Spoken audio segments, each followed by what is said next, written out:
ও Mendy তোর জননী মাডা নূতন কইরা কারো সঙ্গে পলাইছে ও আমার বড় মাইয়াডা সুন্দর কইরা নিশি রাতে পলাইছে। সেইটারে এইভাবে কইলাম, আমি তো লিরিক্স বানাইতে ওস্তাদ, নিজের মতন কইরা কন্টেন্ট রিলেটেড। ওহ গলায় ব্যথা। তো যাই হোক, এটা কিন্তু আমার কোনো কন্টেন্ট না, সত্যি সত্যি গলায় ব্যথা। তো সেইটা কি হইল, ও মেন্ডির জননী মাডা নূতন কইরা কারো সঙ্গে পলাইছে। হ্যালো বন্ধুরা, কেমন আছো সবাই? আশা করছি তোমরা সবাই ভালো আছো। আর আমি সেই একই রকম আছি, গলায় খারাশ আছে, হেনা তেনা সবই, কারণ পরপর সব ভিডিও হচ্ছে তো তার জন্য। তো গতকালকে ম্যান্ডির ভিডিও ছিল, নর্মাল একটা ভিডিও। তো সেখানে নর্মাল ভিডিওর মধ্যেও আমার কন্টেন্ট রয়েছে প্রচুর পরিমাণে। তো সেখান থেকে সেইগুলোকে নিয়ে বলার আগে একটা কমেন্ট এসেছে ম্যান্ডি N5G অ্যাকাউন্ট থেকে একটা কমেন্ট এসেছে, শুনলাম তোমার মা নাকি কোন লোকের সাথে বেরিয়ে গেছে, এটা সত্যি? তোমার মতোই তোমার মা। এটা একটা কমেন্ট এসেছে, আর অ্যাকাউন্টের নাম তোমাদেরকে বললাম ম্যান্ডি N5G। আচ্ছা, এই কমেন্টে রিপ্লাই এসেছে এখন 9:21 বাজে, রাত 9:21 বাজে। রিপ্লাই এসেছে 67, মানে 67টা রিপ্লাই এসেছে, আর 101টা লাইক এসেছে। এইবার রিপ্লাইয়ের যে দুজনের প্রশ্ন করেছে, তাই নাকি, কবে শুনলে?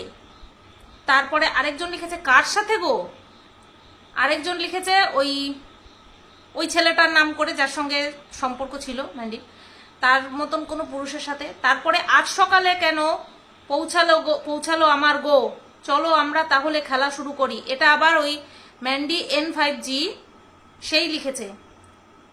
একজন লিখেছে এইসব কি ধরনের কথাবার্তা। হ্যাঁ, আরেকজন লিখেছে কি অবস্থা, এদের মরলেও কোনোদিন স্বভাব যাবে না। আমি এই পর্যন্তই বললাম, দাঁড়াও, সে কি ওর মা কতজনের সাথে পালাবে? আরেকজন লিখেছে এভাবে বলো না গো কাকি, যদিও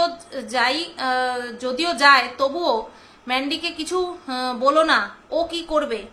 আচ্ছা, আপনি শিওর তো ম্যান্ডি দি মা অন্য কারোর সাথে বেরিয়েছে? প্রমাণ দিতে পারবে তো? আপনি ভেবে বলুন, যা বলবেন। আচ্ছা, এই কটা রিপ্লাই এসেছে। আবার এর কমেন্ট দেখে আরো একজন কমেন্ট করেছে তোমার মা আবার পালালো, এই কমেন্টে এত লাইক এসেছে। এ বাবা, প্রথমে এই বিষয়টা নিয়ে আমি কিছু কথা বলি। আমি ম্যান্ডির মায়ের ভিডিও দেখি না বহু মাস আমি ভিডিও দেখি না। আমি তোমাদেরকে একটাই কথা বলি, খুব ভালো লাগা ছাড়া আমি কারোর ভিডিও দেখি না, কারণ সময় থাকে না, সত্যি কথা। আর কন্টেন্ট বেসিসে যাদেরকে বেছে নিয়েছি তাদের দেখাটা আমার ডিউটির মধ্যে পড়ে। তো সেই ছাড়া আমি অন্য কারোর ভিডিও দেখি না, সে যেই হোক না কেন। তো ম্যান্ডির মা সেরকমই একজন মানুষ যাকে কিনা আমি দেখি না, যার ভিডিও আমি দেখি না। আমার সত্যি সত্যি ওনার ভিডিওতে কিছুই দেখার মতন থাকে না, আর উনি এই বয়সে কি বা দেখাবে, তো ওনার ভিডিও আমি দেখি না। আমি যেই এই কমেন্টটা দেখলাম না, আমি সাথে সাথে ওর মায়ের চ্যানেলটাকে সার্চ করে গিয়ে দেখলাম যে ভিডিও দেওয়ার মধ্যে না একটা ইরেগুলারিটি রয়েছে। 11 দিন আগে একটা ভিডিও, তারপরে 4 দিন আগে একটা ভিডিও, তারপরে 2 দিন আগে একটা ভিডিও, মানে পরপর কিন্তু ভিডিও দিচ্ছে না। এবার এই ভিডিওর প্রতি অনীহার কারণ ভিউজের প্রচুর হেরফের হয়েছে। এখন ওনার ভিডিও কেউ দেখে না। আসলে যারা খেটে ওঠে, যারা ইউটিউবে খেটে ওঠে, তারা ভিউয়ার্সদেরকে না ধরে রাখতে পারে, সে যে কোনো পরিস্থিতিতে হোক না কেন। হ্যাঁ, উপর নিচ হয়, ভিউজ আপ ডাউন হয়, কিন্তু একেবারেই থাকবে না বা দেখার মতন না, সেরকমটা কখনো হয় না যারা খেটে ওঠে। আর যারা বাই চান্স কারোর থ্রুতে বা কোনো হিরিকে পড়ে ওঠে না, তাদের একটা সময় এরকমই আসে যখন তাদেরকে দর্শক দেখতেই যায় না, আর তাতে করে ব্লগাররা ডিমোটিভেট হয়ে যায়।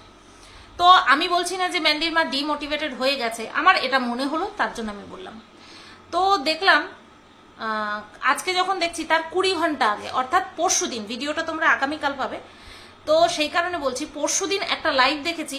সেই লাইভে অন্ধকার পুরো ঘরটা, আর ফোনের স্ক্রিনের আলোটা চোখের চশমার উপরে পড়ছে, সেই চশমাটা জ্বলজ্বল করছে।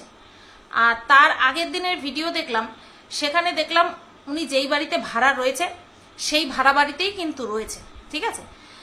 আর সবচেয়ে বড় কথা, যদি ওর মায়ের এরকম কোনো ঘটনা ঘটতো, বিষয়টা হচ্ছে তোমার কমেন্ট বক্সে আসতো না। এই যে ম্যান্ডি N5G যে কমেন্টটা করেছে, সেই ম্যান্ডির কমেন্ট বক্সে এই কমেন্টটা আসতো না, বা কারোর কমেন্ট বক্সে কমেন্টটা যেত না। সবার প্রথমে ভিডিও নাপতো, কারণ ওরা প্রচুর পপুলার ফেস। সে ম্যান্ডি বলো, ম্যান্ডির মা বলো, প্রচুর পপুলার ফেস। তো তাদেরকে যদি কোনো জায়গায় দেখতো না, তাহলে ঠিক যাদের সঙ্গে এদের খুব সখ্যতা ছিল, যেমন কিনা ধরো এই টুনি বেবি, তারপরে টুনি বেবি সমসাময়িক আরেকজন আছে, তাদের কাছে ডাইরেক্ট খবর পৌঁছে যেত, তারা সবার আগে ভিডিও নামাতো। তো আমার এরকমটা মনে হয় না যে উনি পালিয়ে ঠালিয়ে গেছেন। তবে হ্যাঁ, বেশ কিছু কথা আমি অফ ক্যামেরা শুনেছিলাম, ম্যান্ডির মুখ থেকেই শুনেছিলাম। তো সেগুলো যেহেতু অফ ক্যামেরা শুনেছিলাম, তাই এখানে বলা বেসলেস, ঠিক আছে? যেহেতু আমি কথা দিয়েছি, নিজেকে নিজে কথা দিয়েছি, সবচেয়ে বড় কথা যে ভিডিও টু ভিডিওই কথা হবে। কোনো রকম ভিডিওর বাইরে গিয়ে আমি কি জানি বা না জানি সেটা নিয়ে কোনো রকম কোনো কথা হবে না। তো ম্যান্ডির মায়ের ভিডিও চ্যানেলে গিয়ে দেখলাম যে এই কমেন্টটা পুরোটাই ভুয়ো, এর মধ্যে কোনো ভিত্তি নেই। নেহাতি মনে হয় ম্যান্ডির খুব বড় শত্রু ছাড়া এই কাজটা করবে না। আর নেহাতে আবার শত্রুও হওয়া লাগে না, অ্যাকচুয়ালি মানুষ এন্টারটেন হওয়ার জন্য অনেক কিছু করতে পারে। তো এটাও সেরকমই একটা বিষয়। আমাকে এরকমভাবে কন্ট্রোভার্সি করতে তোমরা দেখোনি কখনো। আমার গলায় যে কি হচ্ছে সেটা একমাত্র আমি বুঝতে পারছি, আমি কথা বলতে পারছি না, কিন্তু এটা আমার কর্তব্য, আমার নিজের প্রতি, তোমাদের প্রতি। তো এবার আসি যে এটা শুধুমাত্রই নিছক একটা মানে তার নিজেকে এন্টারটেন করার জন্য আর আবহাওয়াটাকে গরম করার জন্য একটা টপিক ছাড়া আর কিছু না। এবার আমি বলবো যে এই অ্যাকাউন্টটা তৈরি করেছে সে ম্যান্ডি নাম এমনি এমনি দেয়নি, ম্যান্ডি নাম দিয়েছে, প্লাস এই ধরনের যে কমেন্টটা করেছে, আমি বলবো যে নিছকই যদি আমোদ নেওয়ার জন্য, মানে এন্টারটেন হওয়ার জন্য যদি এই টাইপের একটা কমেন্ট করে থাকে, যে করেছে, তার সত্যি সত্যি তার ট্রিটমেন্টের প্রয়োজন আছে, জানো তো, ট্রিটমেন্টের প্রয়োজন আছে। কারণ এতটা নিচে নেমে গিয়ে কেউ নিজেকে এন্টারটেন করতে পারে বা সরগরম করতে পারে, আবহাওয়াটাকে গরম করতে পারে, এটা জাস্ট ভাবা যায় না। কারণ যার জীবনের ওপর দিয়ে এইরকম পরিস্থিতিগুলি যায়, সে স্বভাববশত হোক বা অভাববশত হোক, সে কিন্তু বুঝতে পারে আজকে ম্যান্ডির মাকে কিন্তু কম কিছু ফেস করতে হয়নি, তাই না? তার সন্তানের থ্রুতেও কিন্তু তাকে ফেস করতে হয়েছে।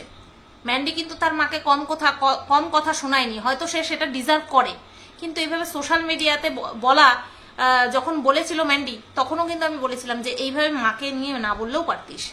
যাই হোক, তখন ওরকম মনে হয়েছিল, ফিল হয়েছিল, ও বলে দিয়েছে। কিন্তু এখন যে বর্তমানে ম্যান্ডির সাথে ম্যান্ডির মায়ের সম্পর্ক ভালো, সেটা কিন্তু ম্যান্ডি নিজের মুখেই প্রকাশ করেছে, আমি কিন্তু কিছু বলছি না।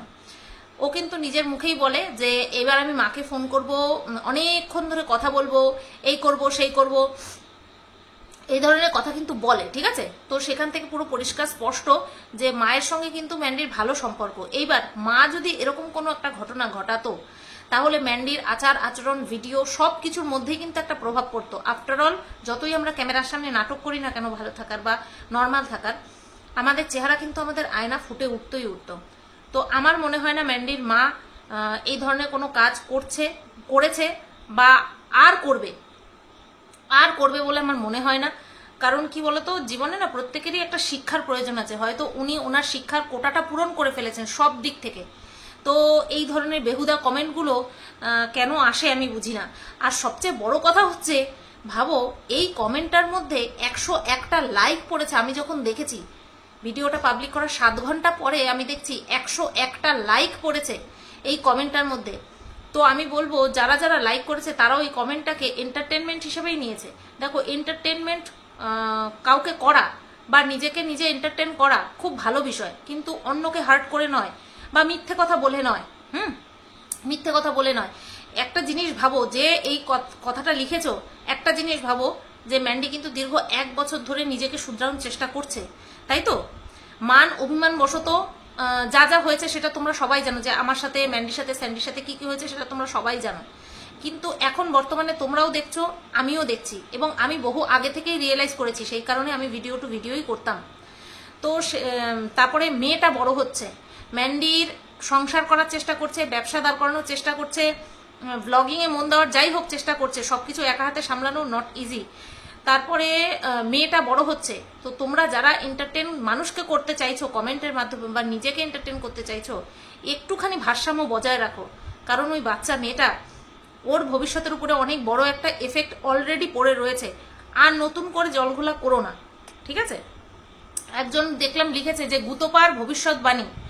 দেখো, মানুষে না রাগের বসে অনেক কিছু বলে। ম্যান্ডিও অনেক কথা বলেছে যে আমি জীবনে এই মহিলাকে আমার মায়ের জায়গা দিতে পারবো না। আশা করছি তোমাদের মনে আছে, কমিউনিটি পোস্টে কিন্তু ম্যান্ডি লিখেছিল। কি হয়েছে? মানুষ মানে অভিমানের রাগে অনেক কথা আমরা বলি একে অপরকে, কিন্তু সেই রাগটা কমতেই মান অভিমান ভেঙে গেলে কিন্তু আমরা রিয়েলাইজ করি যে না, ওই কথাটা বলা উচিত হয়নি, এই কাজটা করা উচিত হয়নি, তাই না? সুতরাং তোমরা বলো, মিথ্যে কথা বলো, কিন্তু এই চরিত্র নিয়ে আর করো না। কারণ ওর মারও একটা দাগ আছে, ওরও একটা দাগ আছে, আর এই দাগগুলো না বাচ্চাটার জীবনে বড় বড় দাগ কেটে দেবে। তাই নতুন করে আর এরকম করো না, হ্যাঁ? এটা আমার তরফ থেকে তোমাদেরকে রিকোয়েস্ট। এই যে ম্যান্ডি নামটা কোথা থেকে এসেছে সেটা তোমরা সবাই জানো, আর এই ম্যান্ডি নামটা নিয়ে করা এটা কিন্তু সত্যি সত্যি এটা উচিত হয়নি। আমি দেখে এসেছি যে ওই ম্যান্ডির মা মহিলাটি কিন্তু নিজের জায়গাতেই আছে, নিজের জায়গাতেই আছে। তো এটা আমার সত্যি সত্যি রিকোয়েস্ট, এই ধরনের এন্টারটেন কাউকে করতে যেও না। আচ্ছা, এইবার ম্যান্ডির ভিডিও নিয়ে কিছু কথা বলি। আচ্ছা, তুই যে রান্না করলি, 5 পদ যে রান্না করেছিস না, আমার তোর কাছ থেকে অনেক দিনের ইচ্ছা শুক্তোর রেসিপিটা জানার। তোর শুক্তোর কালারটা দেখে আমার বেশ লোভ লেগেছে বলতেই পারিস। শুক্তোটা বেশ ভালো লেগেছে। শুক্তোর রেসিপিটা একদিন শেয়ার করিস না? তো শুক্তোর রেসিপিটা বেশ ভালো লেগেছে।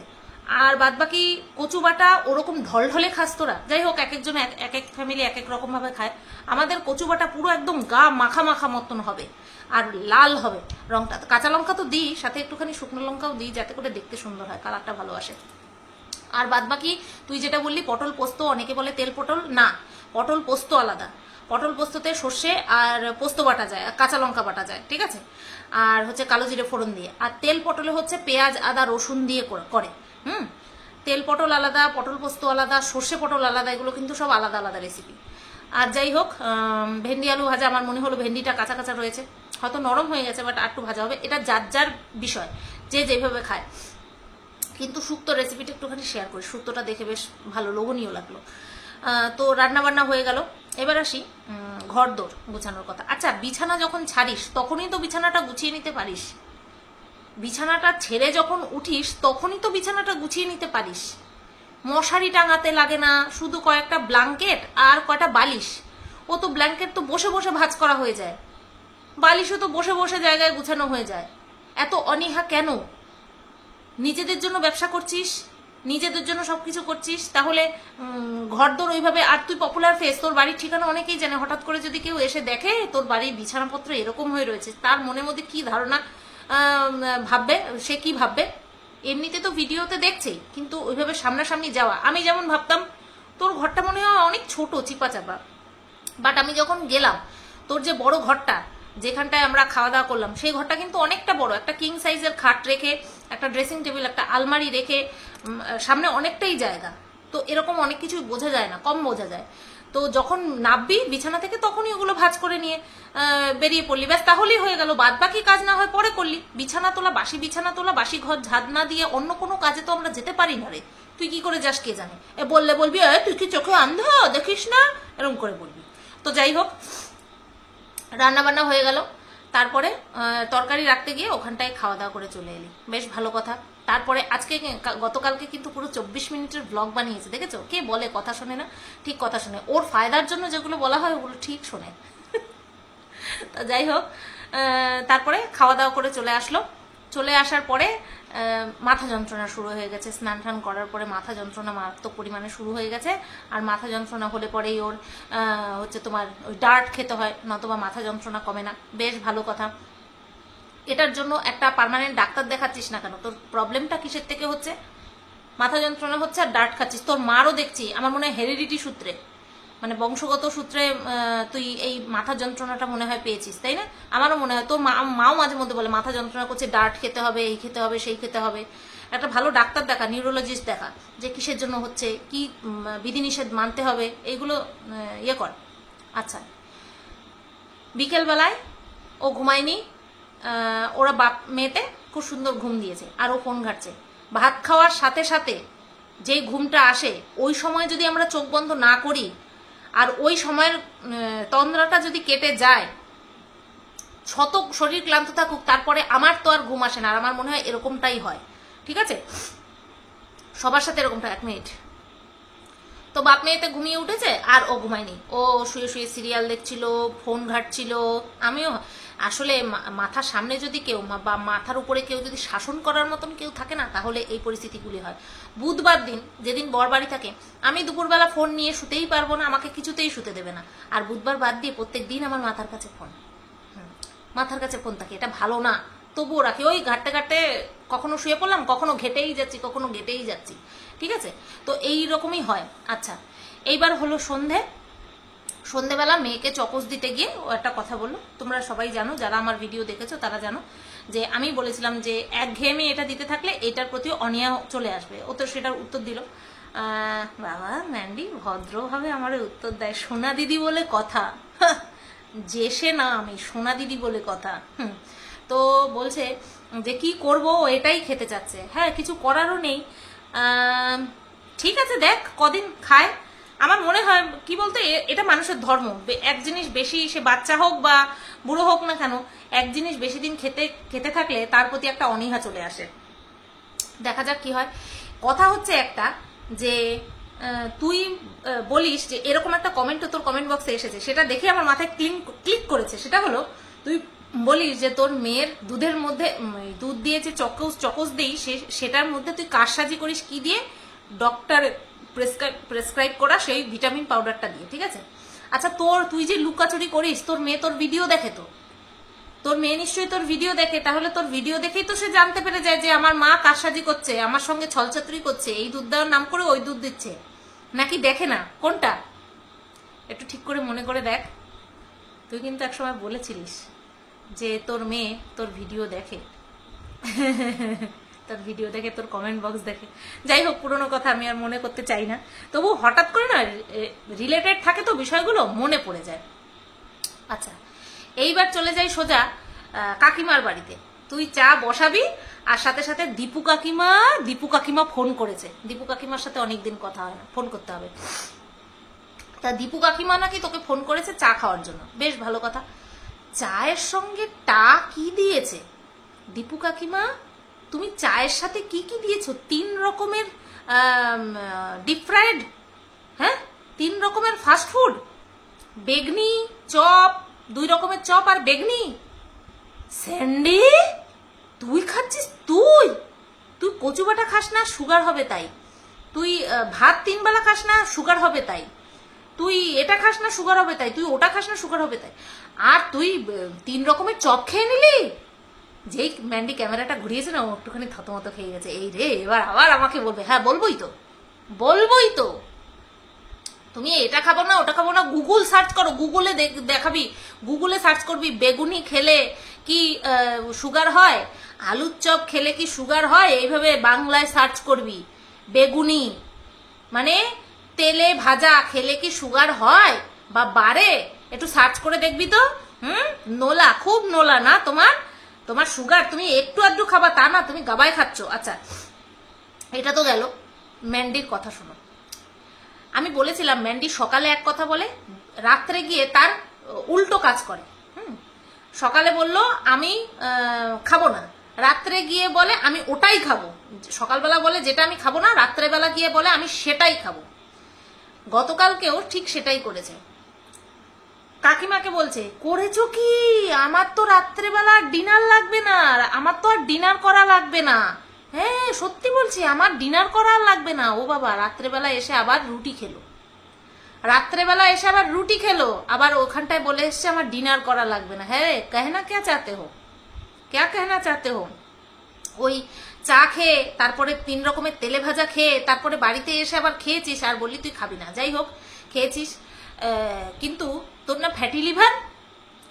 দুধ চা, 3 রকমের তেলে ভাজা, একেবারে ফ্যাটি লিভারের একেবারে তুমি সুন্দর করে মাখন লাগিয়ে ফ্যাটি লিভারকে বলেছো একটুখানি খা। তুই একটু চোখ বন্ধ করে থাক, আমি একটু গপাগপ মেরে নি, তাই না? সত্যি একটা খেতে পারতিস, দীপু কাকিমা তার ভদ্রতার জন্য দিয়েছে, তুই একটা খেতে পারতিস, তুই তিনটেই সাটিয়ে দিয়েছিস না, জানি ভালো মতো। নোলা যা তোর, সবারই নোলা, তেলে ভাজার প্রতি সবারই নোলা থাকে, কিন্তু তোর তো ফ্যাটি লিভার, তোর তো বুঝে শুনে খেতে হবে। এবার চলে আসি রাত্রেবেলার ঘটনায়, সেটা হলো জনিকে নিয়ে। জনিকে তোমরা সবাই দেখেছো, আজকে কাছ থেকে অনেকটা দেখলাম। আমি কি দেখেছি না দেখেছি সেটা ছেড়ে দাও, আমি ভিডিও টু ভিডিও। জনির কতখানি অবহেলায় রয়েছে সেটা কিন্তু ওর দুপাশে ওর লোমের মধ্যে পড়ে যাওয়া জটগুলো দেখলে বোঝা যায়।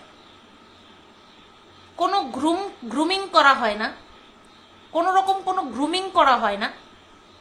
আর এই গ্রুমিং এর মধ্যে চিরুনি দেওয়া, মানে যেটাকে বলে কোম করা, আঁচড়ানো, তারপরে লোমগুলো ছাটা, এগুলো কিছুই করা হয় না।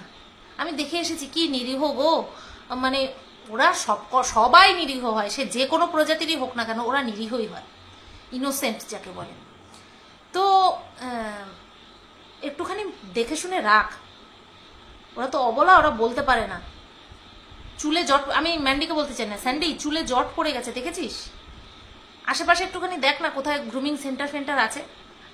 আমার ঠাকুরনগরে যেমন নেই, আমার সারা ঠাকুরনগরে নেই, আমার খোঁজ নেওয়া হয়ে গেছে, ঠিক আছে? তারপরেও যদি কেউ খোঁজ পাও অবশ্যই আমাকে জানিও।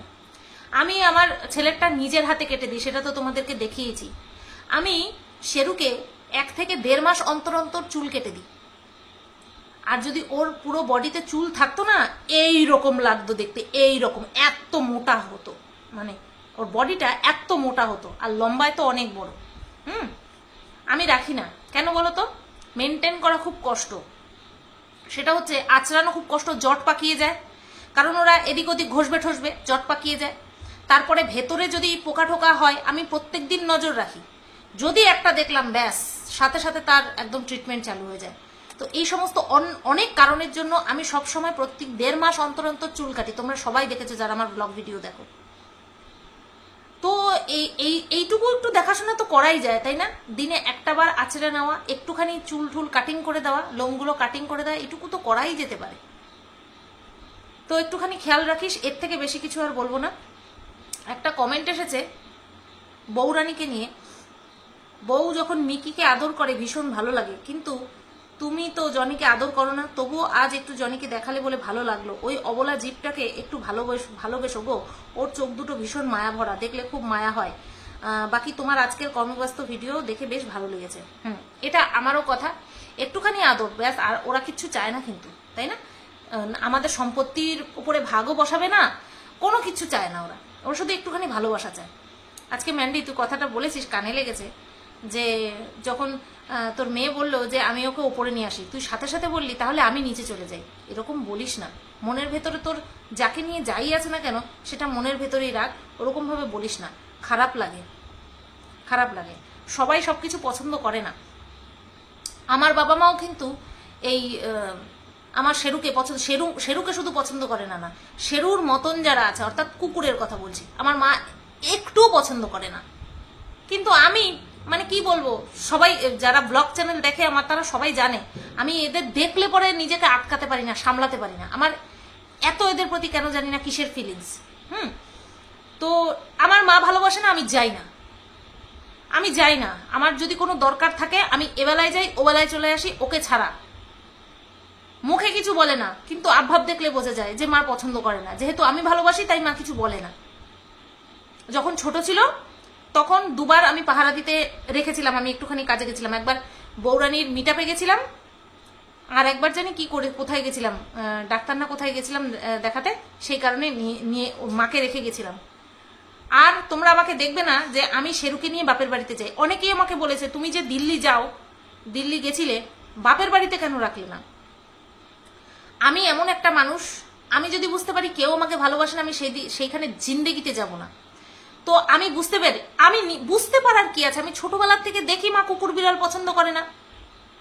কোনো বিড়াল, কুকুর সহসা ঘরে ঢোকে না দেখবা, বিড়াল কিন্তু ঘরে ঢুকে যায়।